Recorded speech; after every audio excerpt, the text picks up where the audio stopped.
Welcome to the wonderful world of old sheet music. This is your host, Nicholas Carroll. Today, I am looking at not just the sheet music, but an entire book, which I find very interesting. So I wanted to do this even though it is not a book, or not a sheet music. And it is quite old. And you'll see it says it's Among the Birds, and we got a picture of birds on the front. It's called An Album of Characteristic Bird Pieces for Piano. So this is from 1935. It is a very interesting book, I thought, because it has a long foreword explaining a lot about birds, but it also has like a scientific study and a actual notated version of what various birds sing. Like they actually studied them, figured out the actual notes that they tend to sing. So I'm going to play through those. I'm not going to play every piece in this book. I will play through the bird calls. I think those are most interesting. And then maybe I'll just pick one piece to play just to give an idea of what this album is like. But first, let me read the foreword here. This foreword is written by, where was it? N. Lewis Wright. The warbling of our little feathered friends is nature's most beautiful music. There must have been a period way back in the dawn of time when birds were the only musicians, and when the only musical tones heard on the earth were those made by these songsters of the forest. It is easy to believe that birds were the first inspiration for the music of man. Was it not Debussy who said, "It was the warbling of the birds which first gave man the thought of music"? We are sure that many of the melodies that man has composed have fragments that may be found in the songs of birds. The opening measures of the Marseillaise are a fine example of song sparrow melody. The purple martin warble sounds like the opening phrase of Chopin's waltz in A-flat, while a theme from the same composer's B-flat mazurka is suggestive of one of the swinging songs of the meadowlark. Examples of bird songs which have provided themes for the mind of man to develop may be found in the works of Beethoven, Schumann, and many of the other masters. The opening phrase of the popular Souvenir by Deirdre has been attributed to the warbling of a Russian bird, and everyone knows the famous piano piece Le Cau-Cau by Claude Daquin and the Skylark by Tchaikovsky. Of course, much of the thrill we get from listening to birds' music is caused by the quality of their tone. We lose ourselves in the joy-wild spirit of these exquisite little singers, and no one thinks of attempting to analyze their music merely as music. Yet bird music has rhythm and melody just the same as ours. Birds sing in both major and minor, and apparently the modes denote the same in their music as they do in ours. That is, the expression of different moods. The robin will sing in both major and minor at different times to express the varying moods of his day. We all know what his sunrise song is like, with its bubbling joy and ecstasy. This is sung in a major mode, but listen to his singing on a cloudy day. It becomes pensive, and the prevailing style is minor. However, some birds sing nothing but subjective music, the kind which comes from within is not influenced by outside conditions. A wood thrush's music always expresses exultation. A mourning dove song has a brooding quality, while a wood pewee's song is always sweetly pensive. Truly, birds love their music for its own sake and revel in the beauty of the tones they sing, and it is not due to accident that birds have occupied the place they have through the centuries in the heart and imagination of man. So, kind of an interesting point, but a lot of that scientific stuff about studying the actual major and minor of birds is very interesting to me. I love birds and I love listening to birds myself, so I think that is very interesting as a musician. So these are the few bird songs they have notated out. The first one here is called Bluebird. One of the first spring visitors is the bluebird, who sings with plaintive tenderness in a minor key.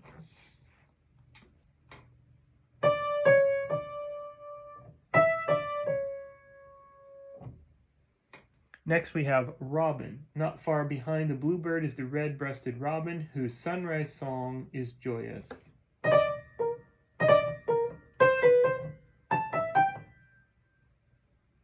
Meadowlark.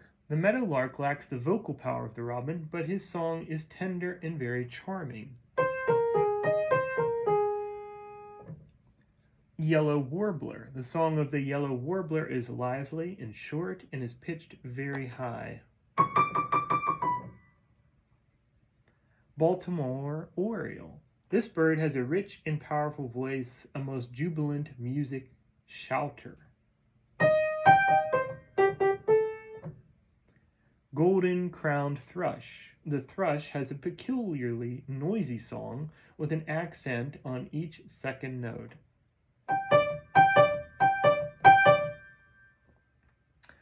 The wood pewee, the solemn religious song of this tame bird, may be distinguished from that of all other birds by its slow gliding movement.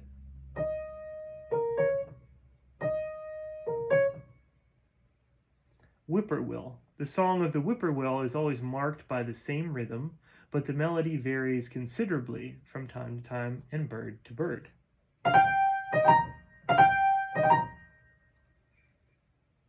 Song sparrow. Only a few birds have dotted notes in their songs, and the song sparrow is one of these. There is wide variation in his song, but he generally ends with a fine trill.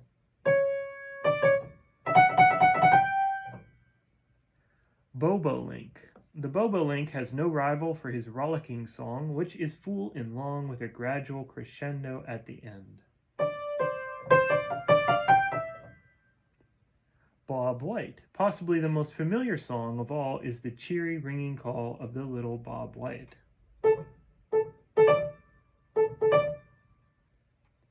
And the last one they have here for us is nightingale. The nightingale reigns supreme as the chief of all singing birds. His melodious voice breaks forth with a lavish freedom which yields to no rival.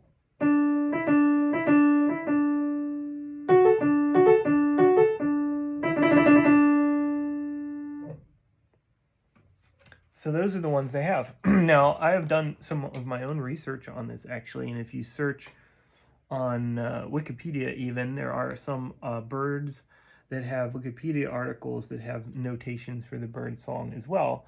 And what I find especially interesting is some birds do always sing the same thing. One example that I listen to a lot in my own front yard is the titmouse. Has they say, it sounds like it's saying Peter. It goes Peter, Peter, Peter, Pete, Pete, Pete. And it does that every time, like always the same rhythm and usually the same notes. So I think that's kind of interesting too. So feel free to do more research on that if you're interested in that topic. So without further ado, let me pick one of these to play. Let's see here. Let's do Warbler's Message. This is a waltz. This is one that's written by the person who wrote that forward and did the research. This is N. Lewis Wright. There is actually a lot of pieces by various different people, so I wanted to pick his just because that's the one who wrote that beginning part. But there is actually one classical piece in here, which is Franz Schubert's Hark, Hark the Lark. That one's pretty famous. You can look that one up. But the rest of them are kind of obscure, and I think were written for this book. So this is called the Warbler's Message Waltz.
particular piece says copyright 1924, though the book is 1935.